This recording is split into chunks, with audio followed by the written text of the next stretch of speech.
मंदिर में रखा एक लोटा जल और दीपक कैसे करें सही उपयोग, और क्या होती हैं धार्मिक भूलें? आज हम आपको बताने जा रहे हैं कि मंदिर में रखा हुआ एक लोटा जल आखिर क्यों रखा जाता है, उसका क्या महत्व है और उस जल का सही उपयोग क्या है। इसके साथ ही यह भी जानिए कि दीपक किस धातु का होना चाहिए, तांबे का, पीतल का या किसी अन्य सामग्री का। बहुत से लोग इन बातों को नजरअंदाज कर देते हैं और जीवन में कष्टों का सामना करते हैं। आप ऐसी भूल बिल्कुल न करें। मंदिर में जल रखने की शुद्ध विधि मंदिर में एक लोटा जल रखना सिर्फ एक परंपरा नहीं, बल्कि एक आध्यात्मिक नियम है।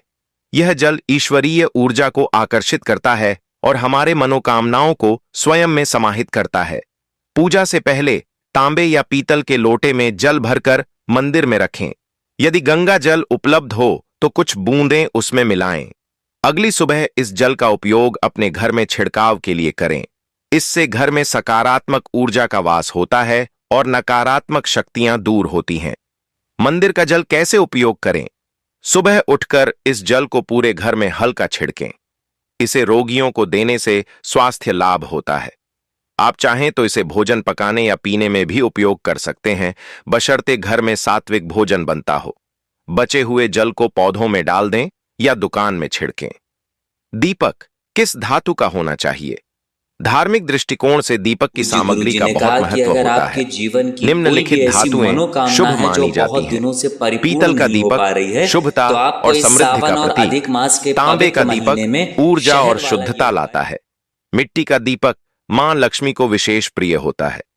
इनके अलावा लोहे, स्टील या कांच के दीपक वर्जित माने जाते हैं, क्योंकि ये शनि, राहु और केतु को कुपित कर सकते हैं। दीपक की बाती किससे बनाएं? कच्चा कलावा या रुई, यह बाती सर्वश्रेष्ठ मानी जाती है। हाथ पर बांधने वाले सूती कलावे की बाती से बचें, यह अशुभ माना गया है। दीपक जलाने के फायदे: नकारात्मकता का नाश। दीपक जहां जलता है वहां सकारात्मक ऊर्जा का संचार होता है। वैज्ञानिक लाभ: दीपक के धुएं से वातावरण शुद्ध होता है।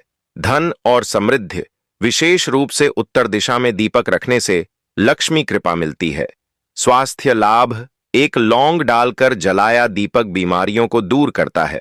ईश्वरीय कृपा: घर में शुभ शक्तियों का वास होता है। मुख्य द्वार पर जल का छिड़काव कब करें? रात को सोने से पहले एक पात्र में जल भरें। गंगा जल हो तो अच्छा। सुबह ब्रह्म मुहूर्त, सूर्योदय से पहले उठकर बिना स्नान किए इस जल को घर के मुख्य द्वार पर छिड़कें। जल छिड़कते समय मां लक्ष्मी और पितरों का ध्यान करें। यह क्रिया घर से वास्तु दोष, पितृदोष, तंत्र मंत्र और अन्य सभी नकारात्मक प्रभावों को दूर करती है। क्या पीरियड्स में यह क्रिया कर सकते हैं? जल छिड़कना, हां, किया जा सकता है।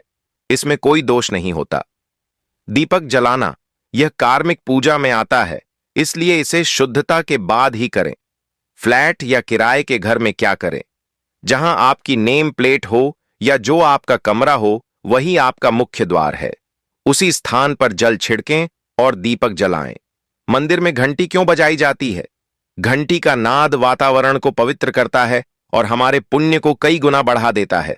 विशेषकर सुबह 4 बजे से 11 बजे तक और शाम 6 बजे से रात 11 बजे तक घंटी बजाना अत्यंत शुभ होता है। ध्यान रहे कि मंदिर के पट बंद हों तो घंटी न बजाएं। मंदिर में रखा गया एक लोटा जल और दीपक, ये दोनों हमारी धार्मिक ऊर्जा के 2 सबसे बड़े स्रोत हैं। इनका सही उपयोग न केवल हमारे घर को नकारात्मकता से बचाता है, बल्कि धन, स्वास्थ्य और सुख समृद्धि का मार्ग भी खोलता है।